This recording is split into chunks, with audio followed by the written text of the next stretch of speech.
Paz, amados e amadas do Senhor. Eu desejo levar uma palavra especialmente para a igreja, não somente a igreja em que nós somos pastores, mas a igreja de Jesus, para esse tempo. E ela está baseada no livro de Colossenses, capítulo 2, versículo 19, e fala sobre juntas e ligaduras ou juntas e ligamentos. O texto diz assim: todo corpo provido e organizado pelas juntas e ligaduras vai crescendo em aumento de Deus. Colossenses 2, 19. Essa primeira parte dessa mensagem, quero falar um pouquinho sobre o evento mais importante para todo o universo, para a humanidade, para a Terra e também para o céu, sobre a morte de Jesus. É fim de tarde, quarta-feira, e começará o pôr do sol. Jesus já está morto, mas os dois ladrões, do direito e da esquerda, ainda estão vivos.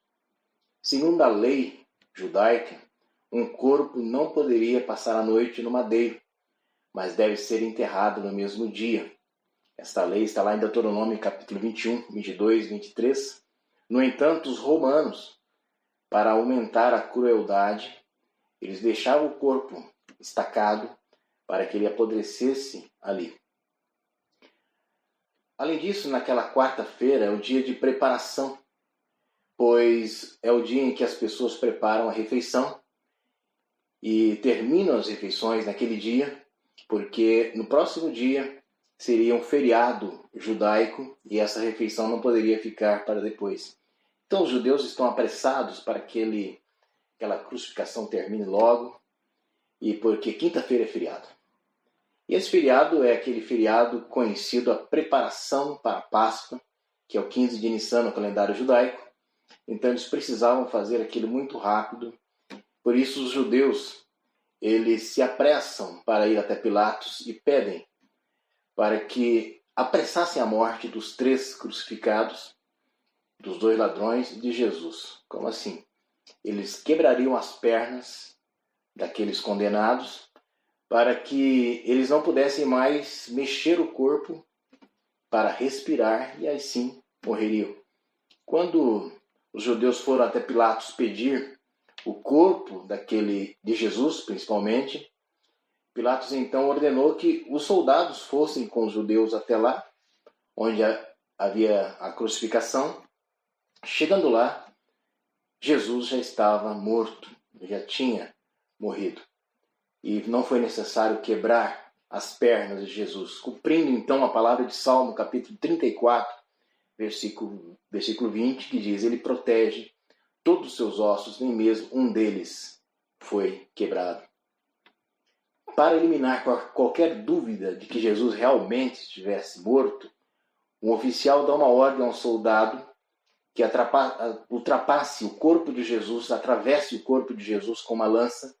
Ele faz isso, e naquele ferimento sai água misturada com sangue, atestando a morte. Atravessa os pulmões, o coração, e aí sim eles garantem que Jesus está realmente morto. José de Arimateia era um dos discípulos de Jesus que seguiam Jesus de longe, com medo dos judeus. No entanto, isso não macula em nada sua fidelidade como discípulo de Jesus. Ele presencia aquela execução. Está em Mateus capítulo 27, 57. Ele é descrito como um homem bom e justo, que aguarda o reino de Deus. Na verdade, José de Arimateia, assim como Nicodemos, eles são discípulos de Jesus que seguem Jesus secretamente. Mas eles não apoiaram a decisão do Sinédrio no julgamento de Jesus. E José cria coragem, vai até Pilatos e pede o corpo de Jesus. Pilatos então chama o oficial do exército, confirma que Jesus está morto. Então Pilatos atende o pedido de José de Arimateia. José compra linho fino e tira o corpo de Jesus da estaca. Ele enrola o corpo no linho e começa então a preparação para o sepultamento. Nicodemos, que é aquele outro discípulo de João 4, onde Jesus tem uma conversa com ele e diz para ele que é necessário que ele nasça de novo para entrar e para ver o reino de Deus. Ele teve aquele primeiro encontro com Jesus. Nicodemos ajuda na preparação. E a Bíblia conta lá em João capítulo 19, 39, que eles compram 33 quilos de uma mistura cara de mirra e aloés. E o corpo de Jesus então é enrolado em faixas que contêm esses aromas, conforme o costume dos judeus. José de Arimateia tem um túmulo novo escavado na rocha ali bem perto. E o corpo de Jesus é colocado nele. Então uma grande pedra é rolada e colocada à frente do túmulo, na entrada do túmulo. Isso é feito tudo às pressas, antes do pôr do sol e antes que o feriado judaico comece. Provavelmente Maria Madalena, mãe de Tiago, o menor, ajuda a preparar o corpo. Essa explicação toda é para chegar em um ponto muito importante. O que levou José de Arimateia e Nicodemos a fazer tudo isso? O que impulsionou esses homens a fazer esse ato tão nobre? Ninguém foi até Pilatos pedir o corpo, mas eles foram. Primeiro porque eles eram homens influentes na política e na sociedade, eles eram conhecidos e tinham respeito de Pilatos. Mas o que realmente impulsionou seus corações para que eles tomassem aquela atitude de preparar o corpo de Jesus e dar a Jesus um sepultamento digno, humano? Eu acredito que foram as palavras do próprio Jesus. Quando eles estavam com Jesus e viram as pregações, os sermões, os ensinos de Jesus, e eles se lembraram daquilo.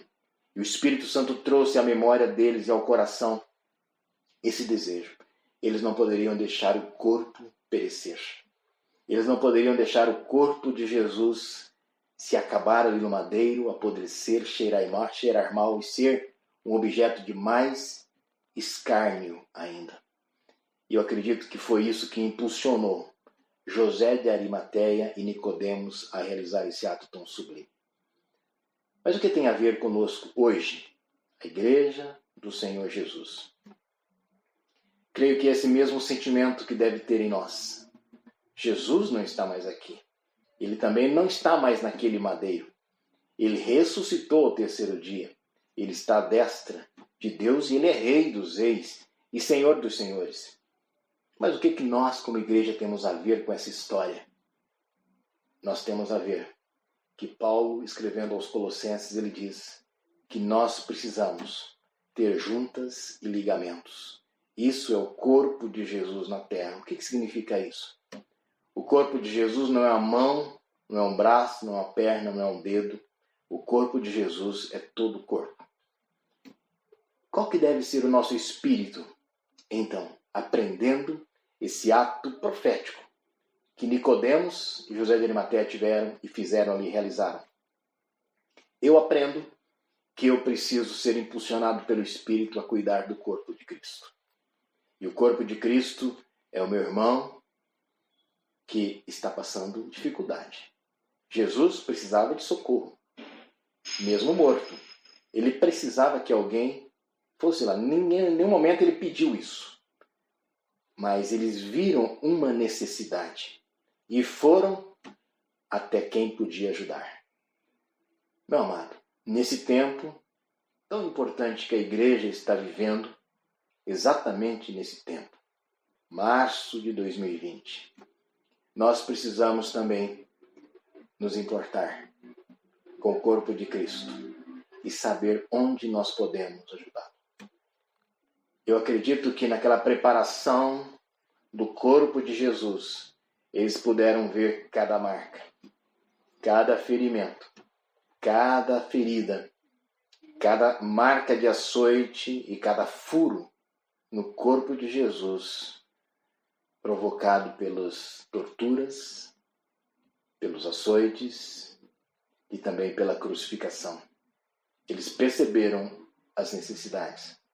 e eles foram impulsionados para trazer alento e também honrar aquele que eles tanto amavam.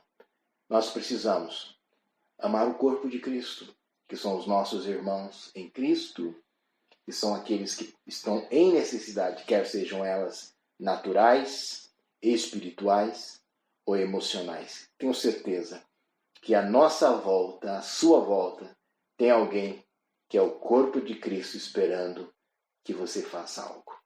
Essa é a minha palavra para você nesse dia, e eu quero terminar orando, e essa palavra vai ter uma continuação, nós vamos fazer uma sequenciazinha, e você está convidado para ver, então, o próximo capítulo. Ok? Vamos orar? Senhor, em nome de Jesus, eu quero neste momento me unir ao meu irmão, minha irmã, que está vendo esse vídeo, e me unir com ela em oração, pela igreja, pelo corpo de Jesus, mas que eu não fique apenas na oração, porque a oração ela tem duas palavras, orar e ação. Nós precisamos ter as duas coisas. Termos ação que diminui a dor, o sofrimento, a angústia que o corpo de Cristo está passando nesse exato momento. Eu oro para que o Espírito Santo, além de despertar nesse tempo a igreja do Senhor Jesus, ele possa dar condições para que possamos ajudar. Porque José de Arimateia tinha condições de servir o corpo de Cristo da melhor maneira e ajudar. Pai, dê condições ao meu irmão, supre a necessidade dele e dê em abundância para que ele possa então servir a outros. Eu oro em nome de Jesus. Amém.